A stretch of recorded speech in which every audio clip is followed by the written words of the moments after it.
Lecture du livre de Daniel. Moi, Daniel, j'avais l'esprit angoissé, car les visions que j'avais me bouleversaient. Je m'approchais de l'un qui se entourait le trône, et je l'interrogeais sur tout cela. Il me répondit et me révéla l'interprétation. Ces bêtes énormes au nombre de 4, ce sont 4 rois qui surgiront de la terre.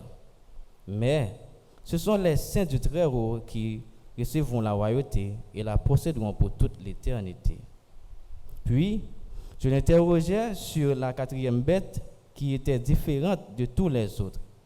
Cette bête terriblement puissante, avec ses dents de fer et ses griffes de bronze, qui dévorait, déchiquetait et piétinait tout ce qui restait.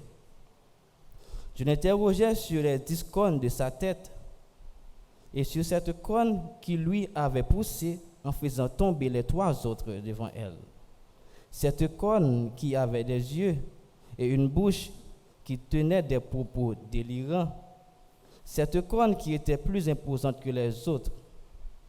Je l'avais vu faire la guerre aux saints et l'emporter sur eux, jusqu'à la venue du vieillard qui avait prononcé le jugement en faveur des saints du Très-Haut. Et le temps était arrivé où les saints avaient pris possession de la royauté. À ces questions, il me fut répondu. La 4e bête, c'est un 4e royaume sur la terre qui sera différent de tous les royaumes. Il dévorera toute la terre, la piétinera et l'écrasera. Les 10 cornes, ce sont 10 rois qui surgiront de ce royaume-là. Un autre roi surgira ensuite. Il sera différent des précédents et il renversera 3 rois. Il prononcera des paroles hostiles au Très-Haut. Il persécutera les saints du Très-Haut et il entreprendra de changer les temps sacrés et la loi. Les saints seront livrés à son pouvoir pendant un temps, 2 temps et la moitié d'un temps. Puis le tribunal siégera et la domination sera enlevée à ce royaume, qui sera détruit et totalement anéanti.